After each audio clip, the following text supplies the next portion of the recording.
LJP-RV सांसद और प्रभारी अरुण भारती ने विधानसभा चुनाव को लेकर यूपी में सक्रियता बढ़ा दी है। उत्तर प्रदेश में एलजेपी-आरवी अपनी जमीन मजबूत करने में लगा हुआ है। एलजेपी-आरवी सांसद अरुण भारती ने कहा, रामविलास पासवान ने उत्तर प्रदेश में दलितों को संगठित करने का प्रयास किया था। हम इस मिशन में पीछे रह गए थे, अब दोबारा इस मिशन को शुरू किया गया है। पार्टी उत्तर प्रदेश में दलित समाज के साथ खड़े होकर उनकी समस्या का समाधान करने का प्रयास करेगी, उनकी आवाज बुलंद करेगी। अरुण भारती ने कहा, समाजवादी पार्टी के गुंडे दलितों पर अत्याचार कर रहे हैं। इस बार के चुनाव में सपाइयों का सफाया हो जाएगा। अरुण भारती ने बिहार में एनकाउंटर पर तेजस्वी के जाति देखकर टारगेट करने वाले बयान पर भी निशाना साधा और सम्राट सरकार के सुशासन मॉडल का समर्थन किया है।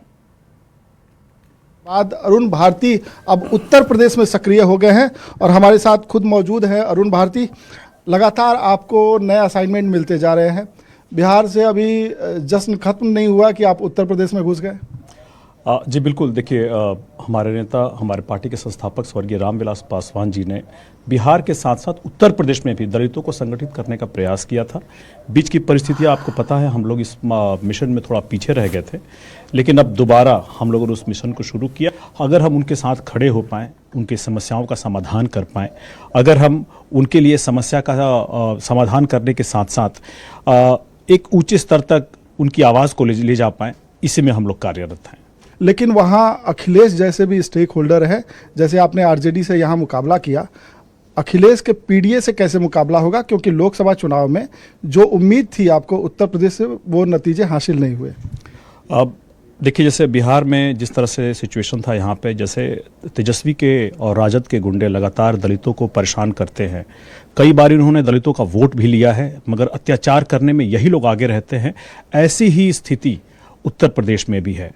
आप बात करते हैं अखिलेश जी की पीडीए की, पिछड़ा अगड़ा दलित और अगड़ा की बात करते हैं। मुझे लगता है कि वहाँ अगर आप धरातल पर जाएं तो ये पीडीए सिर्फ प्रॉपर्टी ऑफ डिम्पल और अखिलेश है, सत्ता में आने के लिए, और कुछ नहीं। बिहार में राजद के गुंडे दलितों पर अत्याचार करते थे, आज के दिन में वहीं पर सपा के गुंडे दलितों पर अत्याचार कर रहे हैं। और इसी बात को लेकर के हम लोग माननीय मुख्यमंत्री जी से मिले और मुख्यमंत्री जी को सारी चीज़ें संज्ञान में दी और कहा कि इनके गुंडों से दलितों को बचाना चाहिए। हम लोग प्रयास कर रहे हैं कि इनकी आवाज़ बने, इनके मुद्दों को उठाएं और इनकी समस्याओं का समाधान करें।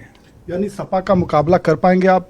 सपा तो दम भर रही है कि जिस तरीके से लोकसभा चुनाव में नतीजे आए थे, विधानसभा में भी पीडीए के पक्ष में ही लोग खड़े दिखाई देंगे और इस बार सत्ता से बाहर जाएगी एनडीए।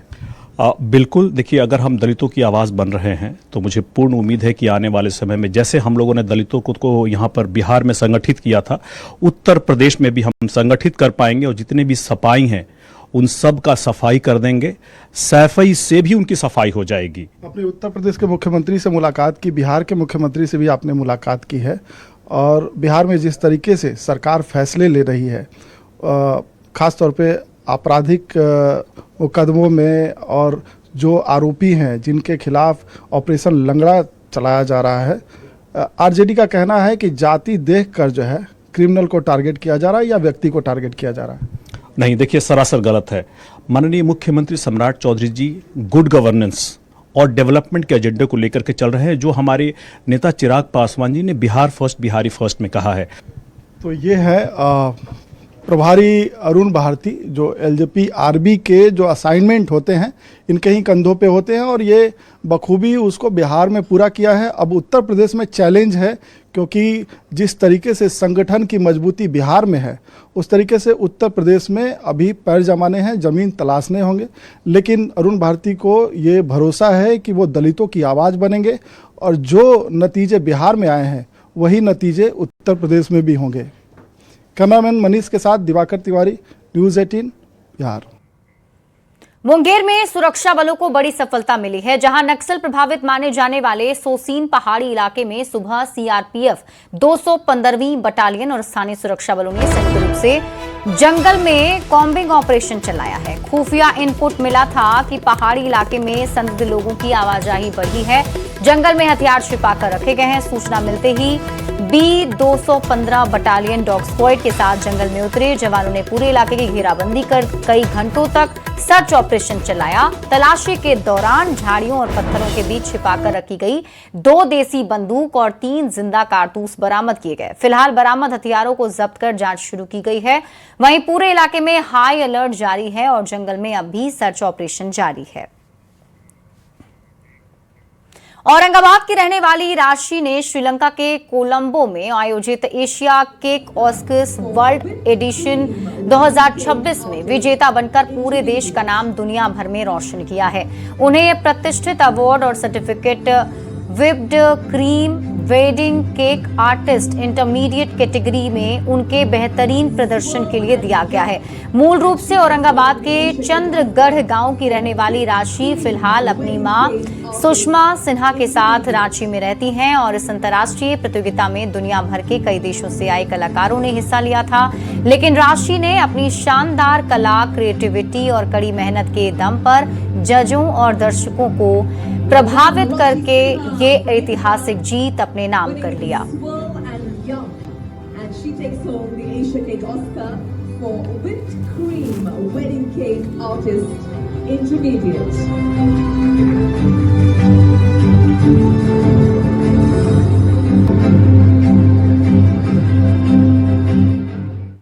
दरभंगा में आयोजित दिशा समिति की बैठक में विभिन्न विकास योजनाओं की विस्तृत समीक्षा की गई और इस दौरान बीजेपी सांसद गोपाल जी ठाकुर ने सड़क, स्वास्थ्य, शिक्षा, पेयजल सहित जनहित से जुड़े विषयों पर अधिकारियों को योजनाओं के प्रभावी और समय से क्रियान्वयन के निर्देश दिए हैं। उन्होंने कहा कि सरकार की हर योजना का लाभ आम जनता तक पूरी पारदर्शिता और गति के साथ पहुंचेगा।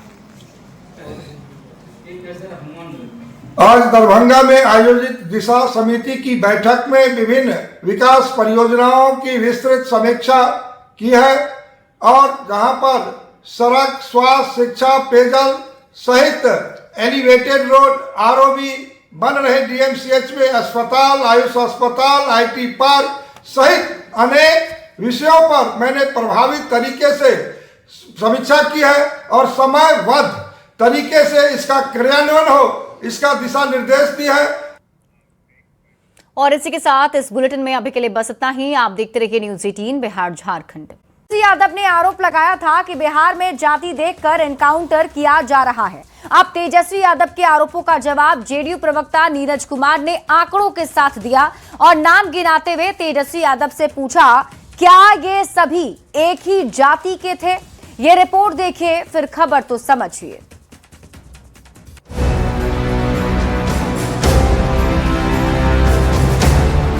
कोई यदि पुलिस को चैलेंज करता है तो उसको 48 घंटे में जवाब देना है, ज्यादा लेट नहीं हो।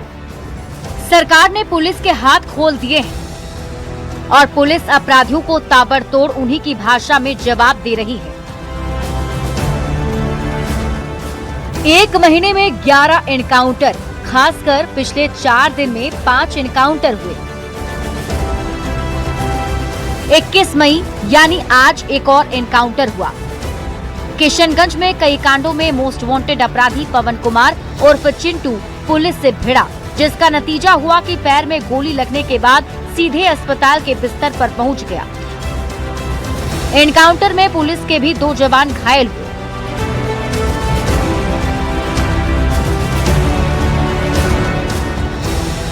जैसे जैसे पुलिस ने अपराधियों को उनकी औकात बताना शुरू किया, सियासत भी उसी रफ्तार से तेज होती गई। मंगलवार को आरजेडी नेता तेजस्वी यादव ने आरोप लगाया कि जाति देखकर अपराधियों का एनकाउंटर कराया जा रहा है। हम जानना चाहते हैं सम्राट चौधरी जी से, क्या विशेष जात देकर के एनकाउंटर करा रहे हैं? इन घटनाओं जितना हमने गिनाया है महिलाओं के साथ जुड़े, उन लोगों का कब एनकाउंटर होगा? मंगलवार को तेजस्वी यादव ने खास जाति के लोगों का एनकाउंटर कराने का आरोप लगाया था। गुरुवार को जेडीयू प्रवक्ता नीरज कुमार ने बकायदा नाम गिनवाते हुए आंकड़ों के साथ तेजस्वी के आरोपों का जवाब दिया और पूछा कि क्या ये सभी भी एक ही जाति के हैं। फुल इनकाउंटर में मारे गए कुंदन ठाकुर, प्रियांशु दुबे, प्रिंस उर्फ अभिजीत, दयानंद मालाकार, रामधनी यादव, सोनू यादव, ये सारे एक ही बिरादरी के लोग हैं। बड़ी बात है कि अपराधियों की जाति खोजने वाले तेजस्वी यादव को उनके सहयोगी पार्टी कांग्रेस का भी साथ नहीं मिल पा रहा है। हमारा मानना है कि अपराधी का कोई जात और धर्म नहीं होता है। कोई भी अपराधी हो, किसी भी जात का हो, किसी भी धर्म का हो, उसके लिए सिर्फ एकमात्र जगह है जेल।